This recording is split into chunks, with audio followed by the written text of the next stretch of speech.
ஸ்ரீ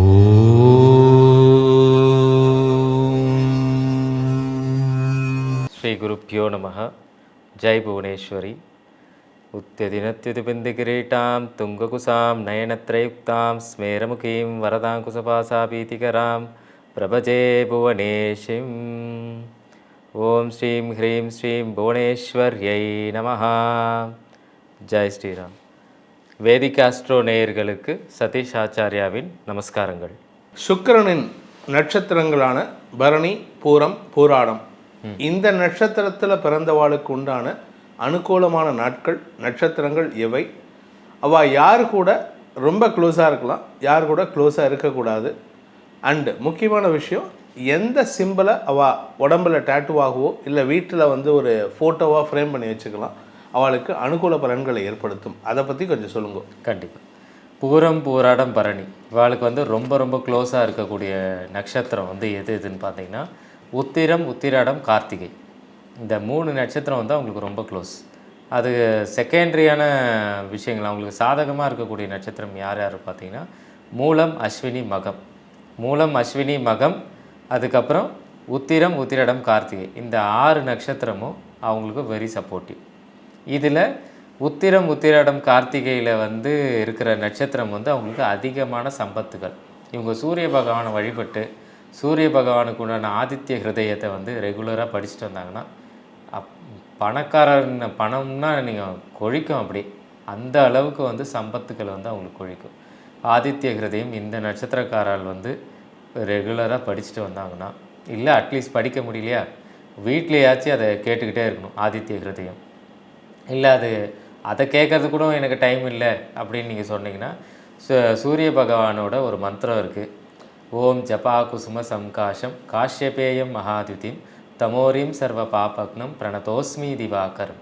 இந்த மந்திரத்தை ஒரு ஜபம் மாதிரி நீங்கள் பண்ண ஆரம்பிச்சிங்கன்னா கண்டிப்பாக உங்களுக்கு இது சொல்ல சொல்ல சூரிய பகவானை சும்மா வெளியில் போயிட்டு சூரிய பகவான் காலையில் 6 மணிக்கு போய் நமஸ்காரம் பண்ணுங்கள். ஒரு பிரணாம்ஸ் பண்ணிவிட்டு சூரிய நமஸ்காரம் பண்ணிங்கனாலே நீங்கள் ஒரு தங்க மாதிரி ஜொலிப்பீங்க. அந்த அளவுக்கு பூரம், பூராடம், பரணி நட்சத்திரக்காரங்க சூரிய பகவானை எவ்வளோக்கு எவ்வளோ வழிபடுறாங்களோ அவ்வளோக்கு எவ்வளோ சம்பத்துக்கள் அவங்க. இது ஒன்று. இதை தாண்டி உத்திரம், உத்திராடம், கார்த்திகை இந்த 3 நட்சத்திர தேதியில் எந்த ஒரு விஷயத்தை தொடங்குனீங்கனாலும் உங்களுக்கு சக்ஸஸ். அதே சமயத்தில் நீங்கள் வணங்கக்கூடிய தேவதைகளில் யார் யார் அப்படின்னு பார்த்தீங்கன்னா லக்ஷ்மி, ஐயப்பன், சங்கரநாராயணன், அர்த்தநாரீஸ்வரர். இந்த 4 தேவதைகள் உங்களுக்கு ரொம்ப ரொம்ப அனுகூலமாக இருப்பாங்க. இதில் உங்களுக்கு சாதகமான சூழ்நிலையை ஏற்படுத்தக்கூடிய நட்சத்திரங்களில் மூலம், அஸ்வினி, மகம். அதுக்கு உண்டான தேவதைகள் யார் யாருன்னு பார்த்தீங்கன்னா ஆஞ்சநேயர், சரஸ்வதி, அப்புறம் காசி விசாலாட்சி. இந்த 3 தேவதைகளையும் நீங்கள் எவ்வளோக்கு எவ்வளோ வணங்குறீங்களோ உங்களுக்கு சாதகமான சூழ்நிலையை உங்களுக்கு ஏற்படுத்தி கொடுக்கும். அதே சமயத்தில் முடிஞ்சால் நீங்கள் குன்றத்தூரில் இருக்க ஸ்ரீ நாகேஸ்வரர் கோவிலுக்கு போயிட்டு வாங்க. உங்களுக்கு சாதகமான சூழ்நிலை. என்ன தான் பணவரவு வந்தாலும் அந்த பணவரவுக்கு உண்டான சாதகம் உங்களுக்கு தேவை. அதுக்கு அந்த பணம் வர்றதுக்கு ஒரு நாள் இருக்கும்.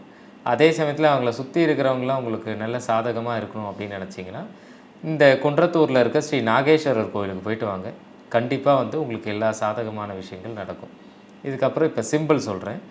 சிம்பிள் நீங்கள் எந்த சிம்பிள் உங்களுக்கு அதிகமாக லாபகரம், நிறைய பணவரவு கொடுக்குற சிம்பிள் அப்படின்னு பார்த்தீங்கன்னா மெடிடேஷன்ஸ் ஸ்டிக். அதாவது நீங்கள் ஞானிகள், ரிஷிகள்லாம் பார்த்துருப்பீங்க.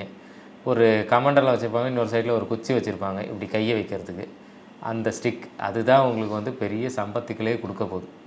அந்த சிம்பிளை நீங்கள் டிபியாக வச்சுட்டாலும் சரி, கையில் டேட்டு போட்டுட்டாலும் சரி, எது வேணாலும் உங்களுடைய சௌகரியம். அதையே வாங்கி வச்சுனாலும் சரி. வாங்கி வச்சுன்னா இன்னும் சிறப்பு. இது போடுறதோடு அதை வாங்கி ஒரு சும்மா வீட்டில் வச்சுட்டு அதை நீங்கள் அதையே ஒரு குரு மாரி, இல்லை சூரிய பகவானே உங்களுக்கு குருவாக நினச்சிக்கிட்டு, சூரிய பகவானே நமக்கு மானசீகமான ஒரு குருவாக நீங்கள் நினச்சிட்டு அந்த ஒரு சிம்பிளையும் வச்சுட்டு நீங்கள் சூரிய பகவான் ஒரு சைடு கும்பிட்றீங்க, இந்த சைடு ஆற்றுக்குள்ளே வந்த பிறகு பூஜை அறையில் இந்த சிம்பிளையும் பார்த்துட்டு வந்தீங்கன்னா கண்டிப்பாக உங்களுக்கு நீங்கள் எதிர்பார்க்காத அளவுக்கு நிறைய லாபகரமான விஷயங்கள் உங்களை தேடி வரும்.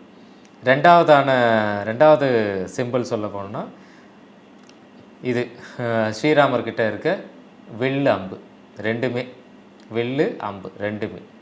மூணாவது விளக்கு, அகல் விளக்கோட ஒரு ஃபோட்டோவை எடுத்து வச்சுக்கோங்க. தீபத்தோடு இருக்கிற அகல் விளக்கு ஒரு ஃபோட்டோ, அந்த நிறைய கிடைக்கும் உங்களுக்கு. அதெல்லாம் ரொம்ப காமன். அது அந்த தீபத்தோட அகல் விளக்கு தான் இருக்கணும், மற்ற இது கிடையாது. ஆயிலோடு இருக்கிற அந்த அகல் விளக்கு தான். அதை வந்து ஒரு ஃபோட்டோ எடுத்து வச்சுட்டிங்கனாலும் உங்களுக்கு ரொம்ப பெரிய விஷயங்கள் உங்களை தேடி வரும், லாபகரமான விஷயங்கள் நடக்கும். நீங்கள் யாரை வந்து அவாய்ட் பண்ணணும், இவங்கெல்லாம் இந்த எந்த நட்சத்திர நாட்கள் அவாய்ட் பண்ணணும், யாரை அவாய்ட் பண்ணணும் அப்படின்னு பார்த்தீங்கன்னா, ஹஸ்தம், திருவோணம், ரோஹிணி இந்த 3 நட்சத்திரத்தில் பிறந்தவர்கள் இருந்தாங்கனாலோ இல்லை இந்த நட்சத்திர நாட்களை நீங்கள் அவாய்ட் பண்ணிக்கிறது உங்களுக்கு நல்லது. இவர்களால் உங்களுக்கு பெரிய பெனிஃபிட் உங்களுக்கு இருக்காது. அதனால் இவர்களை அதிகமாக கொஞ்சம் அவாய்ட் பண்ணிடுறது உங்களுக்கு பெஸ்ட். அதேமாரி திருப்பதி பெருமாள், உலகளந்த பெருமாள், கிருஷ்ணர் இந்த இடத்துல உங்களோட வேண்டுதல்களை எதுவும் பெருசாக வச்சுக்காதீங்க. திருமலை பெருமாள் கிட்ட வச்சுக்கோங்க. திருப்பதி பெருமாள் நான் சொல்கிறது கீழ் திருப்பதியில் இருக்க பெருமாள். எந்த வேண்டுதல் அதெல்லாம் பெருசாக வச்சுக்காதீங்க. அது வந்து உங்களுக்கு நடக்கலை அப்படின்னும் போது திருப்பி சாமியையே வந்து நம்ம குறை சொல்லுவோம். அதனால் எல்லா தேவதைகளுக்கு உண்டான ஒரு ஸ்பெஷல் தனி. அதனால் உங்களுக்கு எந்த தேவதை கரெக்டாக இருக்கோ அந்த தேவதையை பிடிங்க, அந்த தேவதைக்கு உண்டான எல்லா விஷயத்தையும் பண்ணுங்கள். அந்த தேவதைக்கிட்ட எல்லா உங்களுடைய பக்தி எல்லாமே அங்கே காட்டுங்க. இந்த தேவதைக்கிட்ட உங்களுக்கு அவ்வளோவா ஃபேவராக உங்களுக்கு இருக்காது. அதனால் வேண்டுதல்களை மட்டும் தவிர்த்துடுறது நல்லது. நீங்கள் சந்திர பகவானை வந்து வழிபடுறது நல்லது. ஏன்னா சந்திர பகவான் வந்து உங்களுக்கு அதிகமாக சப்போர்ட்டாக இருக்க மாட்டார்.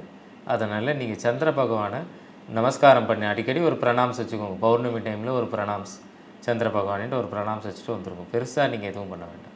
இது பண்ணிங்கன்னா சந்திர பகவானோட ஒரு வீரியமும் வந்து நமக்கு தாக்காமல் இருக்கும். சுபம். இதுக்கப்புறம் நீங்கள் எல்லா நட்சத்திரத்தை பற்றியும் நான் சொல்லிட்டேன். நீங்கள் உங்களுக்கு மேலும் வேறு ஏதாச்சும் தகவல் வேணும், அதாவது இண்டிவிஜுவலாக நீங்கள் வந்து உங்களுக்கு தனிப்பட்ட ஜாதகம் இல்லை தனிப்பட்ட விசேஷ நாட்கள், உங்களுக்கு எந்த அனுகூலமான நாட்கள், எந்த நாட்களில் ஹோமம் பண்ணலாம், எந்த நாட்களில் வீட்டில் பூஜை பண்ணலாம், அதெல்லாம் உங்களுக்கு தேவைன்னா நீங்கள் கீழே இருக்க நம்பருக்கு வந்து எனக்கு காண்டாக்ட் பண்ணுங்க. தனியாக உங்களுக்கு வந்து எல்லா விஷயத்தையும் டீட்டெயில்டாக வந்து உங்களுக்கு நான் அதில் பார்த்துட்டு உங்களுக்கு அதெல்லாம் சொல்கிறேன். மற்றபடி வேறு ஏதாச்சும் எந்த சந்தேகமாக இருந்தாலும் நீங்கள் தாராளமாக வந்து தொடர்பு கொள்ளலாம். உங்களுக்கு எல்லா விஷயங்களையும் வந்து தெரியப்படுத்துகிறேன் நான். நன்றி, வணக்கம். வேதிக் ஆஸ்ட்ரோ நேயர்களுக்கு என்னுடைய நமஸ்காரங்கள். ஸ்ரீ குருப்யோ நமக. ஜெய் புவனேஸ்வரி. ஜெய் ஸ்ரீராம்.